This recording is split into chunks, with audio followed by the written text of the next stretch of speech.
moyo unofawa touya kuna Jesu onesi wedu nekutenda touya kuchishangu chedu. Ichokwadi Jesu anorapa vakaneta zvakanaka kuvayo. Naomi 1 verse 7. Jehovha akanaka, inhare nezuva rokutambudzika. Iye anoziva vanotizira kwaari. Mukunamata tinokomborerwa. Let's ascend to the sanctuary.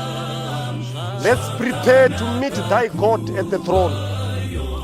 Zvakanaka. We have been tine fatigue, tine zvinotinetsa. We worship the mighty King and sovereign God. Unotinzwira, ane tsitsi kunzwa vana vachichema. Anotinzwira, the powerful Yahweh. Zvese tunoisa pamakumbo ake. Ichokwadi anorapa vakaneta, vana matambudziko, vane masodzi pamoyo. Keep the faith. He is still in control. He who was is still in control and is still to come. Ngatikoshese nguva yekunamata. Apo vanhu vanoedzwa. This is a two-way dialogue. When we communicate with the sovereign, he is able to answer. Even if you stand amidst an answer which has not been answered, stand with faith in the midst of the prayer isina kupindurwa. He is an answering God. Mwari avarambi vanyerere. Ane moyo wekunzwira, obvisa zvinoneta. Ihama yedu, hama yeropa. He stood between the Godhead and humanity.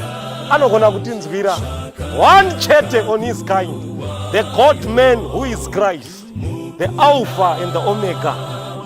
The beginning and the end. Utsamwari.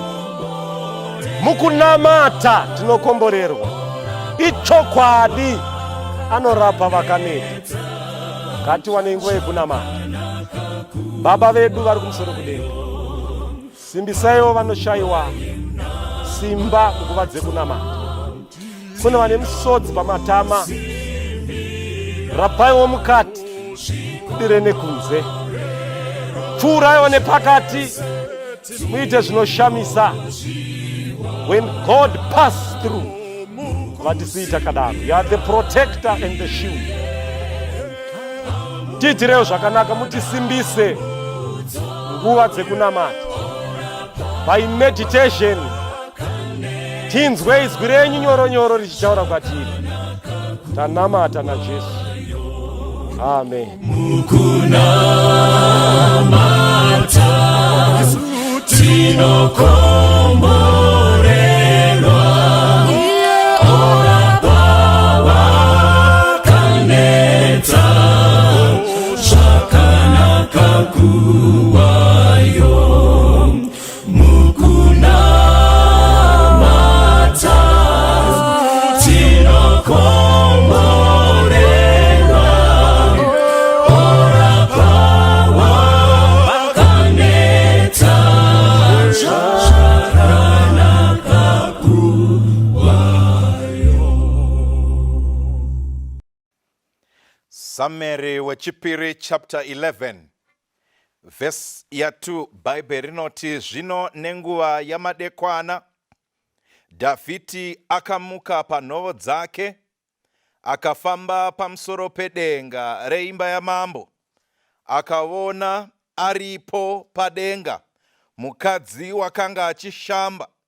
Zvino mukadzi uyu wakanga akanaka kwazvo pakuonekwa kwake. Mwari ngakomborere kuverengwa kweshoko rake. Musoro wedu wenyaya wanhasi unoti pasina anoona. Pasina anoona. when nobody is watching. Ngati namatei. Baba muri kumusoro kudenga. Tinotenda zvakare neumwe mukana wekuti tinzwe shoko renyu, tinzwe imi muchitaura nesu. Tinonamata nekukumbira kuti chisava chijairira. Asi deno tinganzwa kuti muri kutsvagawo isu kuti tibve panzira dzakaipa tifambe panzira dzechiedza. Uku ndo kunamata kwedu muzita raJesu Kristu. Amen. When nobody is watching, pasina anoona. Now kana paine musoro wenyaya unondivhundutsa kunyangwe ini kana ndichitaura, ndiwo musoro wenyaya wechidzidzo chatinacho nhasi unoti pasina anoona, when nobody is watching. Vaparidzi kazhinji tinoparidza mharidzo zhinji dzinobva pakudzidza kwedu shoko raMwari. Asi pane patinoparidza mharidzo dzinobva pakunzwa kuti pano ndave kuzviparidza. Now, when we talk about a sermon entitled When Nobody is Watching, patinotaura nezvemusoro wenyaya unoti pasina anoona. This is one sermon and one sermon title inoita kuti kana neni ndinzwe ndichivhunduka nekudedera pamusoro penyaya iyi. Why? Nekuda kwekuti pasina anoona ndo panoitwa, ndo pakaitwa zvizhinji zvisingataurike paruzhinji. Kana paine mhosva huru dzakaparwa pano panyika, kana paine mhaka dzisingataurike dzakaitwa pano panyika, kana paine zvikukutu zvakaitwa nemunhu pakurarama kwedu, zvinhu zvakaitwa nekuda kwekuti vanhu vakanga vachifunga kuti hapana anoona. They thought that nobody was watching. Kana paine zvingataurike nezvisingataurike, zvizhinji zvacho zvakaitwa nekuda kwekuti people were hiding under the comfort that nobody was watching. Vanhu vakanga vakadekara pakuita zvinhu izvozvo nekuda kwekuti vaifunga kuti pakanga pasina anoona. Pakanga pasina anoona, saka muchaona kuti nyaya iyi haibati vanhu vashoma. Kuvana vadiki vanobatwa nenyaya iyi, vakomana vari kukura vanobatwa nenyaya iyi, vasikana vechiyuthi vanobatwa nenyaya iyi, vanoenda kumabasa vanobatwa nenyaya iyi, vasingaendi kumabasa vane mabasa avanozvishandira varipo pamisika yavo vanobatwa nenyaya iyi. Kunyangwe vana baba nana mai vanobatwa nenyaya iyi, varume vachibatwa nenyaya iyi, vana mai vachibatwa nenyaya iyi, nekuti munhu wese panyaya iyi pane chaakatomboita achifunga kuti hapana anoona. They have crimes they committed. Why? Because they thought nobody was watching. Nobody was watching. Pasina anoona. Saka muchaona kuti kunyangwe vana vadiki vacheche chaivo vachiri kukura mudzimba, chakaita kuti vandobwira shuga vachiba nekukokota dovi, chikonzero chachiri chekuti mai vakanga vasipo pamba, saka vakafunga kuti hapana anoona, saka vanokwanisa kuzviita, ende vakatozviita, ende hapana akaona. Saka kunyangwe nevana vaduku vanobatwa panyaya. Mai mbuya pavakasvika dovi rakokotwa rapera, shuga yabwirwa yadliwa yapera, pavakasvika vachibvunza, kunyangwe vana vakanyepa kuti handiziwi, ina hapana chandaita, ndekuda kwekuti vakanga vachiziva kuti hapana anga ari pamba. Nobody was watching. Hapana akanga achiona. Nobody was watching. Saka uchaona kuti mapenzura kunyangwe magrade 1 vanobirana kuchikoro, mapeni magrade 3 vanobirana kuchikoro, mabhuku achibiranwa mumadeski kuvana vekuprimary chaivo chaivo vachiri vaduku. Chikonzero, they do those things. Why? Because nobody is watching. Nobody is watching. Kana pasina anoona zvinoitwa nevanhu hazvitauriki. Kana pasina anoona, some of the most heinous crimes committed by men were committed because nobody was watching. Nobody was watching. Saka muchaona kuti kunyange vakomana vati kurei vapazero rekuwana nekuwanikwa, zvimwe zvavari kuita nezvimwe zvavakaita zvakaitwa nekuda kwekuti nobody was watching. Pavakatorana vakaenda pasi nekuseri kwemakwenzi, vakandovharirana mudzimba, vakavhara nemaketeni, vakadzima nemalights, vakaita zvavakaita. The reason was nobody was watching. Hapana iona. Saka vakasimbiswa nepfungwa yekuti hapana ari kuona, vakazvifadza, vakabudamo vachiita sekunge hapana chaitwa, vachifara because nobody was watching. Hapana anga achiona, hapana anga achiona. Saka muchaona kuti nyaya dzavo dzimwe dzakandosvika pakuti nhumbu dzakandobata, dzakanga dzisina kurongerwa, dzakanga dzisingadiwi, dzaisataurika kumba. Saka nekuda kwekuti izvozvo zvakaitika, vamwe vakandosvika pakubvisa nhumbu idzi. Abortion was committed. Vanhu vakangowirirana vari vaviri, mukomana nemusikana, hapana umwe akaziva. Vakatoenda vakaita sekunge hapana chaitika. Chikonzero vakafunga, vakaziva kuti hapana ari kuona. Nobody was watching. Nobody was watching. Saka muchaona kuti vari kunwa zvinodhaka, vachiputa zvinodhaka. Chikonzero vari kufunga kuti hapana ari kuona. Nobody is watching. Saka they are doing all those bad things. They are committing all those crimes. Why? Hapana anoona. Kana pasina anoona, there is a comfort inoita kuti vanhu vaite zvinhu zvavasingafaniri kuita when nobody is watching. When nobody is watching. Saka vanoona mapicture evasina kupfeka, vanoona mapicture ezvakashama vachishandisa varipo paindaneti, varipo pamafoni avo, varipo pamakombiyuta avo. Hapana anofa akazviziva. Baba havazvizivi, mai havazvizivi, mufundisi havazvizivi, nemadhikoni ekuchechi vangaziva sei zvinhu zvaitika mubedroom, zvinhu zvaonekwa pafoni yemunhu. Saka munhu anotozvichengeta. Why? Foni ndeyake, ine mapasswords. Nobody is watching. Hapana ari kuona. Saka munhu anoita zvese zvaanenge achida. Saka pavanenge vari kumazamanishoni, kakukoperana kacho kaiitwa. Vafana vachipinda neainzi madata disk, kapepa kane kakanyorwa manotsi ese ezama, achipinda muzama achikopera padata disk. Ari kuzviita because the invigilator is not watching.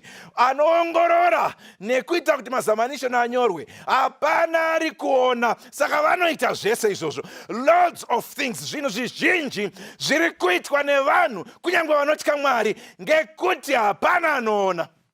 Hapana anoona. Nobody is watching. Saka muchaona kuti vanoenda kumabasa zvakare, vari kuenda havo, but zviri kuitwa kumahofisi ikoko vari kuzviita nekuti vari kuti wakuru webasa hapana ari kuona. Hapana makamera anenge achiona. Saka pasina anoona tinoita zvese. Pasina anoona vanopinda muofisi nguva dzavanoda. Pasina anoona vanobuda nguva dzavanoda. Bhachi ndo rinosara rakapaikira pacheya. Munhu apinda mutauni achingwavha nekuwaya. Why? Because nobody is watching. Hapana ari kuona. Ndo zviri kuitwa nevanhu vakawanda mukuzvisimbisa nepfungwa yekuti hapana ari kundiona. Saka kunyange mafoni ekubasa ana achifona kushandisa kuitwa makuhwa nekunyeya. Muchaona kuti nyangwe nebhondi rekubasa rine richiprindiswa zvisina maturo, vanhu vachiita zvavo. Why? Because nobody is watching. Saka zvinhu zvepakambani pamunoshanda, pabasa pamunosevenza, zvinoshandiswa abused. Why? Because nobody is watching. Hapana ari kuona. Hapana ari kuona. Ngatisvike kuna ana baba nana mai. Chaita kuti vana baba vaite gumbo mumba gumbo kunze, ingari yekuti hapana ari kuvaona. Chaita kuti vana mai ivo vabude kunze ndechekuti hapana ari kuona. Extramarital relationships dzapfumbira mujolo, wapfumbira nekuda kwekuti hapana ari kuona. Pana ari kuona. Pana ari kuona. mawhatsapp anenge ane mapassword, zigzag yepassword, dande mutande kuti upavhure. Saka zvine zvichitumiranwa nekuudzanwa nemapicture arimo ari kuchengetwa, ari kuseri kwekuseri kwepassword kwefoni yechitu iri mufoni iyoyo. Why? Nekuti hapana anoona. Nobody is watching. Nobody is watching. Saka kunyangwe mari dzine dzichiuya dzichideclarewa kumba, hadzina kukwana nekuti mai havazivi, hadzina kukwana baba havazivi chikonzero chavanozvisimbisa. Nobody is watching. Nobody is watching. But regai nditaure nesu vana vaMwari kuti hatisi tega vakatanga kuita zvinhu nekuda kwekuti hapana ari kuona.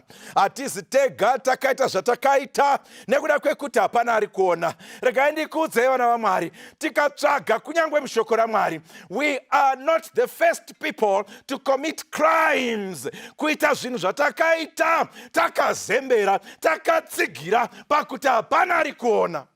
Saka ukauya neni pana Samueri wechipiri vhesi yataverenga, chapter 11 vhesi ya2, Bible raisa pachena pane mukadzi aripo zita rake anonzi Bathsheba. Bible robva rati zvino nenguva yemadekwana David akamuka panhovo dzake akafamba pamusoro pedenga reimba yamambo, akaona aripo padenga mukadzi wakanga achishamba. Zvino mukadzi uyo wakanga akanaka kwazvo pakuonekwa kwake. Ndoita mubvunzo, I have a question. Nai Bathsheba, wanga uchimbogezera pai pawaonekwa namambo David? Wambosarudza pakaita sei pekugezera pawazoonekwa namambo David? Na ukaiverenga nyaya yacho kubva painotangira pavhesi ya1, papaita hondo, vana vaIsraeri vaita hondo.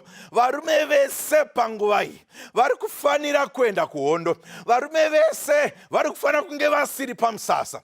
Saka vanorongedza varume vanoenda kuhondo, asi varume vese vamwe vaenda kuhondo. Bhaibheri rinobva raburitsa pachena pana Samueri wechipiri chapter 11 vhesi ya1 kuti mambo David vakasarudza kusara, havana kuenda kuhondo. Saka ndiri kungofunga kuti Bathsheba mupfungwa dzake paari kutsvaga nekusarudza nzvimbo yekundogezera, teerera, mupfungwa dzake ari kufunga kuti hapana murume asara pamusasa, so therefore nobody can watch her, nobody can see her, hapana anokwanisa kumuona. Pane patinogona kufunga kuti hapana ari kuona. Dambudziko ratinogona kusangana naro muupenyu nderekuti muupenyu, when we think nobody is watching, somebody is always watching. Patinofunga kuti hapana ari kuona, pane anenge achiona nguva dzese. Unoziva vanhu vanofunga kuti vakawanda vozoshamiswa nyaya dzavo dzakubuda. Vanhu vanofunga kuti vaenda pakawanda, vaitira zvinhu zvavo pakawanda, nyaya dzavo dzozobuda, voshaya kuti dzabuda sei. Regai ndikudze vana vaMwari, when we think nobody is watching, somebody is always watching. Pana anogona kukuonai mai, pana anogona kukuonai mukoma, muchifunga kuti kuloji kwakawanda, muchifunga kuti kwamaenda kwakawanda, muchifunga kuti mukabhururuka kwamaenda kwakawanda. Asi regai ndikuudze, when you think that nobody is watching, pana anogona kukuonai. Saka David anobva ati, ndidanireiwo mudzimai iyeye auye, ndidanireiwo mudzimai iyeye auye. Anondodanwa mudzimai anotouya kumba kwamambo.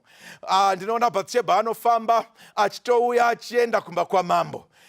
Chimwe chinogona kunge chiri kumupa simba kunze kwekuti adedzwa namambo, pada zvainetsa kuramba. Asi chimwe chiri kumupa simba ndechekuti nobody is watching, hapana ari kumuona.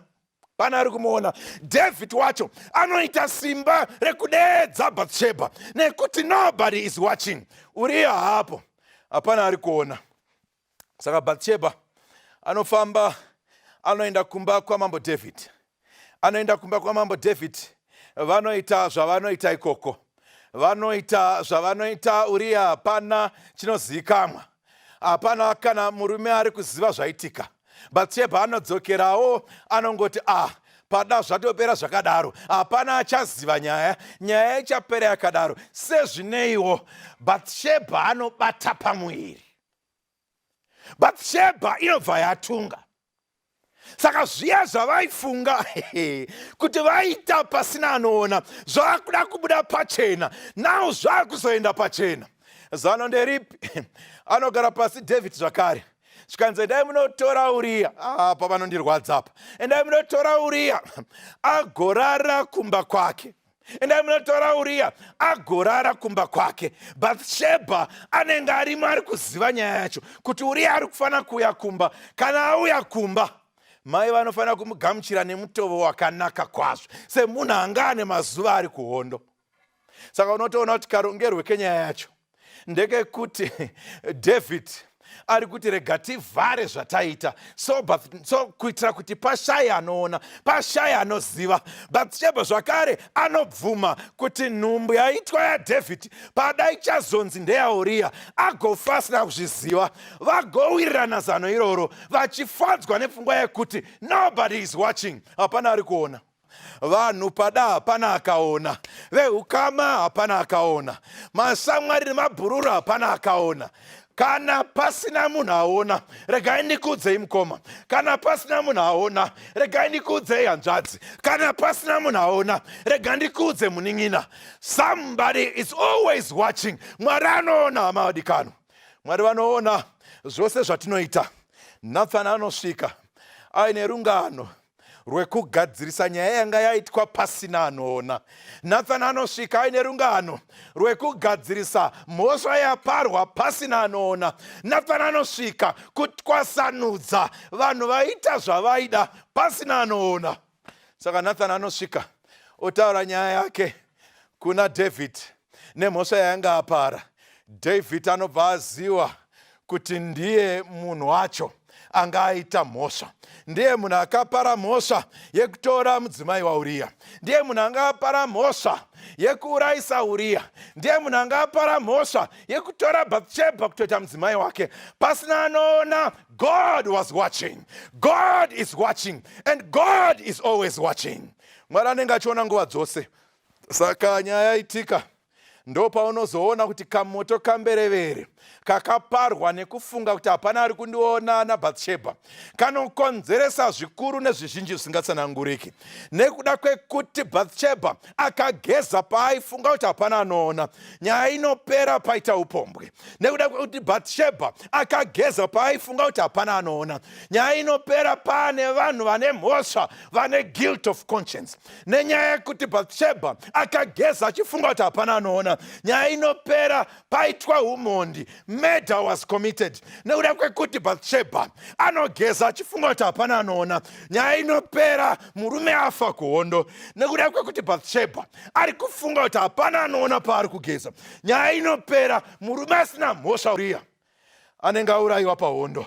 Ena anobvunza Anania naSafira, vafunga kutengesa munda wavo, ndokutengesa nemari yavakawana, asi vanoenda nemari yakapungurwa, vanoenda nemari yakahafurwa, vanoenda nemari shoma, vachifunga kuti vari kunyepera Pita. Ananiasi achibvunzwa naPita anobvunzwa kuti ko nhaiwe watenderei kuti Satani apinde mauri kuti unyepere mweya mutsvene kuti uye muchivande-vande nemari yakashota. Enda unobvunza Safira vachibvunzwa kuti mari yamauya nayo ndo yese here. They will tell you, when you think that nobody is watching, somebody is watching. Regai ndikudzei vana mai, regai ndikudzei vanin'ina, regai ndikudzei vana mukoma. When we think that nobody is watching, patinofunga kuti hapana akateerera, patinofunga kuti hapana ari kutiona, patinofunga kuti hapana azviziva zvataita, Mwari anoziva zvose. God sees everything that we do. Mwari anoona zvese. David akazoinzwisisa nyaya iyi, ndosaka achizonyora pana mapisarema 139 verse 7 kusvika pavhesi 12. Where can I go from your spirit? Where can I flee from your presence? If I go up to the heavens, you are there. If I make my bed in the depths, you are there. If I rise on the wings of the dawn, if I settle on the far side of the sea, even there your hand will guide me. Your right hand will hold me fast. If I say, surely the darkness will hide me and the light become night around me, even the darkness will not be dark to you. The night will shine like the day, for darkness is as light to you. When you think that nobody is watching, somebody is watching. God is watching. Kaindikudze vana baba, nhasi ndo zuva redu rekuti tichinje maitiro edu, tishanduke pamaitiro edu, kwatinofambira, kwatinonwira, kwatinodyira, kwatinotambira vana mai, kwatinoitira makuhwa vana mukoma. Zvese zvatakaita tichifunga kuti hapana anoona, regai ndikuudzei nhasi, Mwari wedu anoona. Our God is always watching. Umwe munyori andofarira anobva ataura nyaya iyi kuti kune ngirozi dziri kunyora zvese zvatinoita, dziri kunyora with terrible exactness. Hadzingonyori zvataita, nemifungo yedu inozivikanwa vana vaMwari, nemifungo yedu inoonekwa, saka hatikwanisi kuhwanda pamberi paMwari. Saka regai ndikuudzei hama wadikanwe, yanguva yekuti tiraramire Ishe, tizive kuti pose patiri somebody is watching. When we think that nobody is watching, secretly God is watching. Zvese zvatinoita, zvakanaka nezvakaipa, God is watching.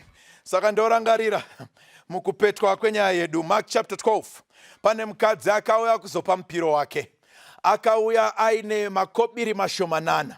Kristu vakange vakagara vari pamberi petemberi, achitonyara kuenda nemupiro wake. Shirikadzi ndokuenda yakahwanda, isingadi kuonekwa ichinyara, ichitya kuti ndine mari shoma. Payakakandira mari ayo, Jesu ndoba akasimuka nemufaro, akati kuvadzidzi vake, tarirai zvaitwa neshirikadzi iyi, ndiyo yapa kupfuura vese. Vapfumi vose vasiya mari, hapana kana umwe chete wapa nemwoyo, asi chirikadzi iyi ndo yapa. Why? God is watching. Kristu vakanga vachiona zvanga zvichiitika. He is watching even zvese zvatinoita. Zvese zvatinoita mukuperera, Mwari vanoona. Zvese zvatinoita mukunaka nekuda Mwari, mukushandira Mwari, vanoona. Ndosaka pana Mateo chapter 6 verse ya 3 kusvika pavhesi ya 4, Bhaibheri rinobva rati, asi iwe kana uchipa zvipo, ruoko rwako rwokuruboshwe ngarurege kuziva zvinoitwa norudyi rwako, kuti kupa kwako kuve pakavanda.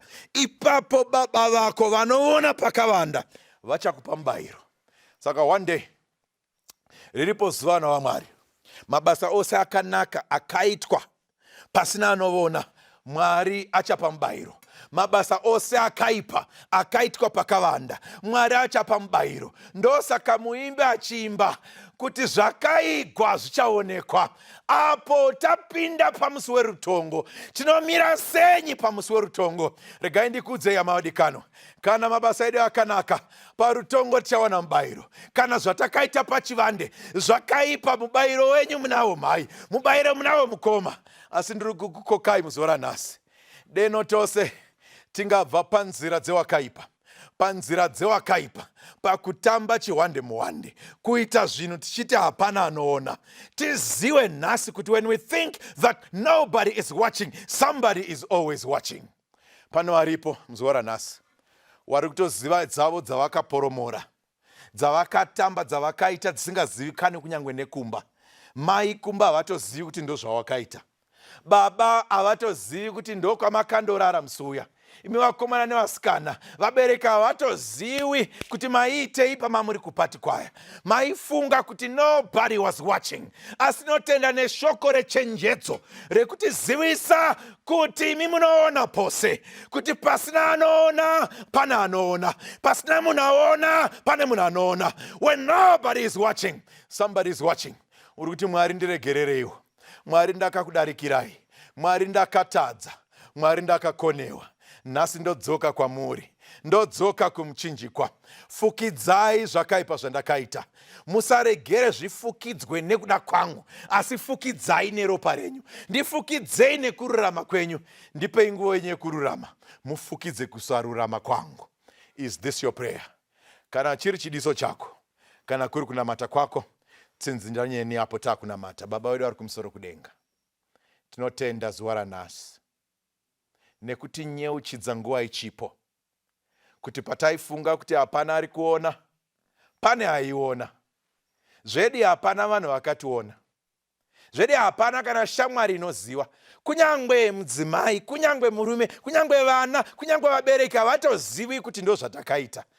Asi tinotenda nekuti zivisa tisati taparara kuti imi zvenyu makange muchiona. When we thought that nobody was watching, today we know that you were watching. Tiregerereiwo Mwari, gezaiwo Mwari moyo yedu, sukaiwo matiri moyo mutsva. David paakazoziwa akanamata akakumbira ruregerero. Nesuwo nhasi tinonamata tichitsvaga kuregererwa nezvatakaita pataifunga kuti takawanda.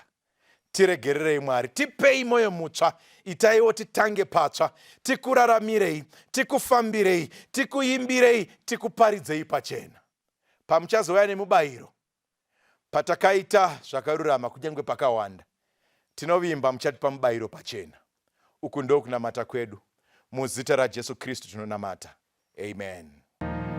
Pangisa Jesu hana chitema upenyu wake iwo wapiweni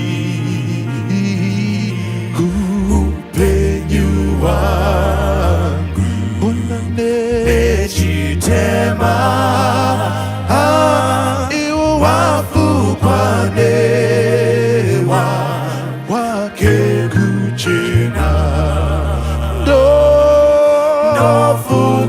Kitwane upenyu wake indozo zivahu upenyu wese upenyu wangu iwo wechitema ona wafukwane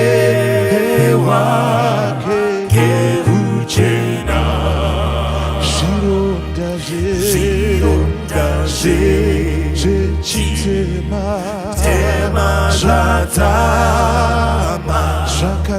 zvakatuka wewa yaunotya okufukidzwa nemwi Jesu ndosunungurwa nemutemo tofukizwane upenyu wake ndozoziva upenyu wese upenyu wangu iwo wechitema iwo wafukwanewa keuchena toda kuziva rusununguro Jesu ondipa nguochena ikashira yangu ndarasa ndinopfeka upenyu wenyu ndofukidzwane upenyu wake ndozoziva upenyu wese upenyu wangu iwo wechitema iwo wafukwanewa wake uchena tadzorerwa nerufo rwangu taruramiswa nemitenzi ndayereswa inzwi renyu ndozokashira miri yenyu ndofukidzwa upenyu wake ndozoziva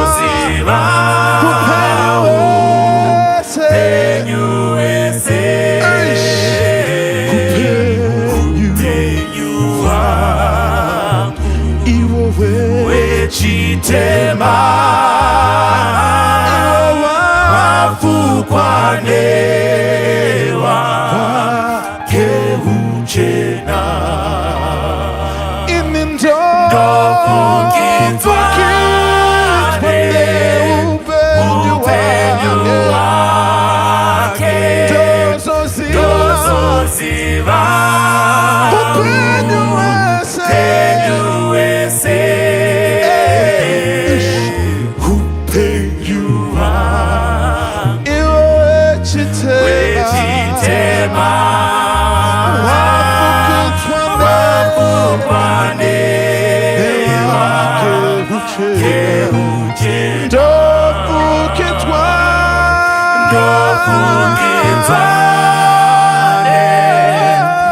upenyu wake dozoziva upenyu wese upenyu wangu wechitema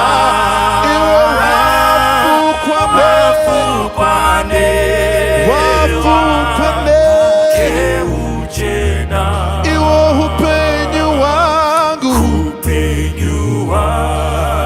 wechitema